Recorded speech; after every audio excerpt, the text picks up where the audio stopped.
Доктор Турманова, може ли да се представите за нашите зрители? Здравейте, аз се казвам доктор Християна Турманова.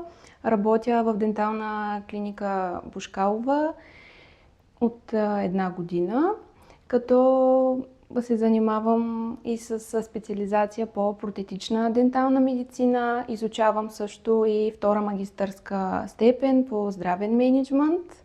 Също така имам интереси в научната дейност, насочени отново в протетичната дентална медицина.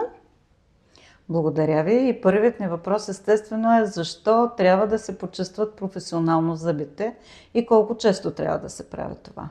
Професионалното почистване на зъбите представлява профилактична процедура, при която се извършва от дентален лекар, при която се отстраняват биофилма, плаката и зъбния камък. Много от пациентите не правят разлика между тези понятия – биофилм, плака и зъбен камък. И също така считат, че това, че почистват вкъщи с четка и паста е напълно достатъчно и не е необходимо да посещават денталния кабинет профилактично на 6 месеца. Нека да обясним каква е разликата между тези понятия. Биофилма представлява една структура от бактерии, която се прикрепя по зъбната повърхност в много тънък слой. Те образуват своя матрица, която съответно е прикрепена към зъбния емайл. Следващата стъпка е образуване в развитието на биофилма, е превръщането му в зъбна плака. Зъбната плака вече е видима.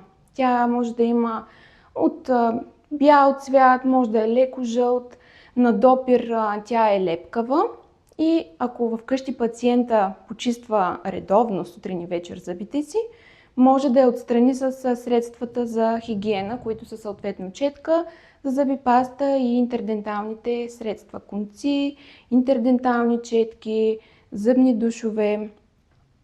Вече ако пациента не почиства, зъбната плака се превръща в зъбен камък. Това става под действието на слюнката, минерали, които се съдържат в нея, навлизат в плаката и тя се минерализира и придобива твърда структура, която е прикрепена здраво за зъбния емайл и пациентът не може сам да я отстрани, само с механично действие с четка и паста.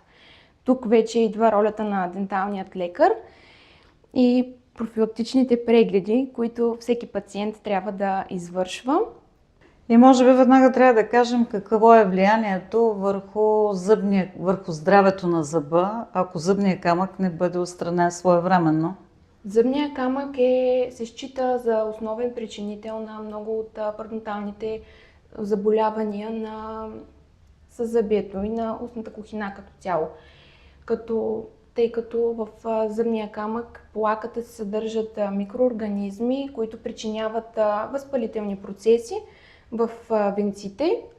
В резултат на това те могат да се отдръпнат, възникват първоначално гингивит. Ако не бъде овладян своевременно, се превръща вече в пародонтит, пародонтални заболявания, стига се до стапене дори на кост. Тоест последствията са тежки. И се казва също така, че хората едни образуват по-бързо зъбен камък, други така по-рядко се стига до образуване на такъв. Така ли е, индивидуален ли е този процес? Разбира се, както всяко нещо, всеки човек е индивидуален, уникален сам по себе си. Има огромно значение това какви са хранителните навици на пациента, какъв му е начинът на живот, дали има вредни навици, включително тютюнопушене, употреба на алкохолни напитки като вино. Те оцветяват в по-голяма степен зъбните повърхности, консумация на чайове, в частност черен чай, зелен чай, кафето може би също кафето. Също така някои плодове, например черешите, боровинките също пигментират доста зъбните повърхности. Всичко започва от пигментацията и оттам вече се развива процеса. Абсолютно. И да кажем, че тук в дентална клиника Бошкалова ползвате специална технология, така съвременна технология. Бихте ли ни обяснили какво представлява тя и какви са нейните предимства? В дентална клиника Бошкалова използваме така наречената съвременна швейцарска апаратура, нарича се Guided Biofilm Therapy. Тя се различава по няколко неща от класическото почистване на зъбен камък, което масово се практикува в денталните кабинети и клиники. Основната разлика е, че при Guided Biofilm Therapy акцента е върху биофилма, докато при класическото почистване и отстраняване на зъбен камък е самият зъбен камък. Guided Biofilm Therapy е швейцарски протокол, при който има няколко стъпки на работа. Първата стъпка е денталният лекар извършва преглед и оценка на състоянието на устната кухина на пациента, като това включва оглед на зъбите, оглед на венците съответно, къде се натрупва плака, къде не, къде пациента почиства съответно.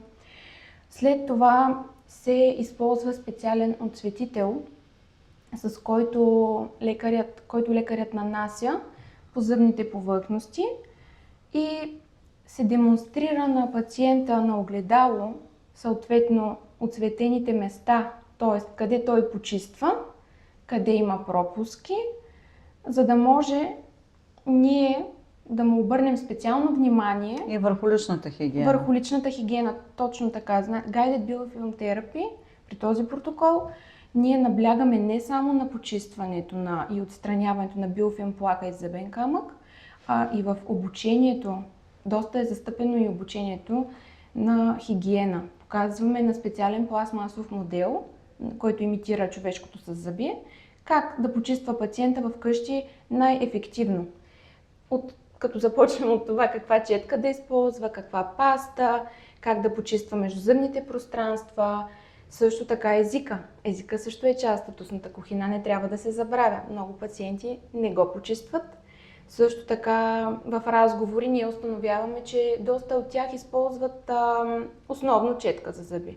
Като питаме как почиствате вкъщи, те казват, с четка и паста. И най-много вода за уста. И най-много вода за уста. Те остават изненадани от това, че човек трябва да почиства с конец интерденталните пространства. Доста от пациентите не знаят частите на зъбите, нали? Те си мислят, че само видимата част, почиствайки видимата част, е напълно достатъчно пациентът да се осигури достатъчна, прилично ниво на хигиена, но това не е така. Това е част от системата Guided Biofilm Therapy, като се състои от две части. Това е ултразвуковият накрайник, с който се отстраняват зъбният камък. А това е накрайникът, с който се извършва air polishing на зъбите с участието на въздух, вода и фин прах. Се отстранява биофилма, който е разположен по зъбните повърхности. Колко време продължава цялата процедура по почистване на зъбите? Професионално? Това зависи от отлаганията, колко са замърсени зъбите. Някой път се налага това да се извърши в 2 посещения, ако е доста замърсено, тъй като има пациенти, които ни посещават на 1, на 2, на 3 години, не идват профилактично на 6 месеца. Стандартно при тези, които идват на 6 месеца, в рамките на 40 минутки до 1 час, ние успяваме да почистим, да проведем един разговор, в който обясняваме как да почисти пациента, той не задава въпроси, дискутираме коя четка е уместна за него, коя паста и всички тези неща, които коментирахме преди малко. И когато говорим за професионално почистване, тук вече трябва да се спреме на избелването, нещо, което искат да се направят много хора, предимно дами, разбира се. Какво представлява кабинетното избелване на зъбите, защото то може и вкъщи всъщност да се случи, но какво се случва тук при вас? Абсолютно така е. Кабинетното избелване на зъбите, тук разликата с професионалното почистване на зъбите е, че избелването представлява естетична процедура. Тоест не е задължително да се прави. Това е вече по предпочитание на пациента и съответно препоръка на лекаря. Извършва се в кабинета. Разликата с домашното избелване е в концентрацията на избелващите агенти. Тези, които се използват в кабинета, са с по-висока концентрация, съответно, защото се контролират от дентален лекар. Използва се специална LED лампа, която излъчва синя светлина.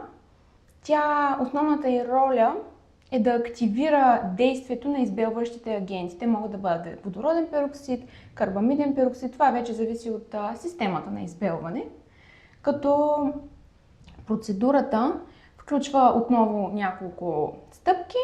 Много е важно да отбележа, че преди кабинетно избелване и каквото и да е избелване, дори за домашни условия да е, пациентът трябва да е минал профилактичен преглед, т.е. да се направи оценка дали има наличие на кариеси, дали има възпалени венци, да се почисти първо зъбния камък, плака, да се отстранят тези неща. Първо трябва да се направи Абсолютно. професионално почистване, тогава да се мине към избелване. Да.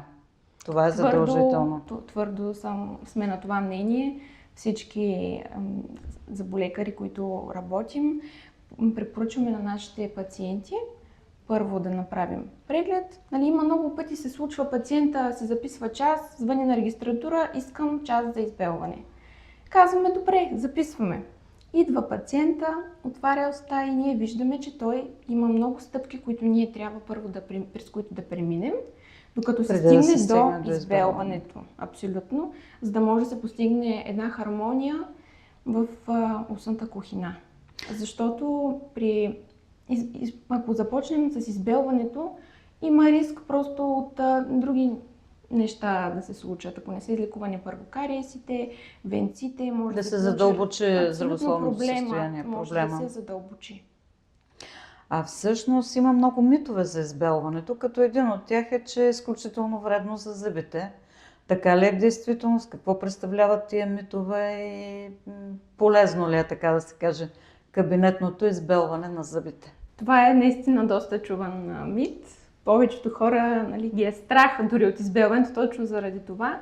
Но това не е така. Ако се контролира правилно процедурата от стоматологът, използва се препоръките за време, което да се използва лампата и агента да стоят върху зъбните повърхности и е спазен протоколът, не би трябвало да възникнат проблеми в бъдеще и в последствие. Да, възможно е, друг мит е за чувствителност, че може да възникне. Това е временно явление, което очумява в рамките на 1-2 дни. Също тук идва и факта, че за това пациента не трябва да прекалява с тази процедура. Не трябва, като се направи едно кабинетно избелване, не да дойде след 2-3 месеца и да каже искам пак. Ами трябва след такъв тип процедура той да спазва стриктно съветите, които му е дал неговия дентален лекар. Това включва правилно почистване, да се избягват отцветяващите храни, напитки, цигари. Просто те не могат да се спрат, това е ясно, но поне да се намали тяхното количество, за да може постигнатия резултат да бъде просто по-дългосрочен във времето. И накрая, какво ще посъветвате всички онези пациенти, които отлагат профилактичните си прегледи, професионалното почистване от страх най-често, а други пък от небрежност? Бих искала да ги мотивирам, ако мога по някакъв начин, че превенцията винаги е по-добра и излиза по-изгодно на пациента от чакането да възникне проблем, болка и тогава да посети денталният кабинет. Просто в разговори с пациентите ние установяваме, че точно страхът е водещ. Също липсата на време, може и финансово да бъде причината, но ако се използва по здравна каса, се предлага преглед. Всички възможности, абсолютно, които се дават. Да, прегледът е безплатен по здравна каса. Всеки пациент веднъж годишно може да посети денталния кабинет, да бъде прегледан, да бъде направен зъбен статус, съответно да се прецени дали има ли нужда от лечение на кариеси, какви са реално проблемите които има той, ако въобще има такива. Един профилактичен преглед на 6 месеца може да превентира доста сериозни състояния на пациента във времето, като възпаления и вече заболявания и на меките тъкани в устната кухина и съответно и на твърдите. Благодаря ви много за разговора. Надяваме се, че сме мотивирали нашите зрители. Благодаря и аз също.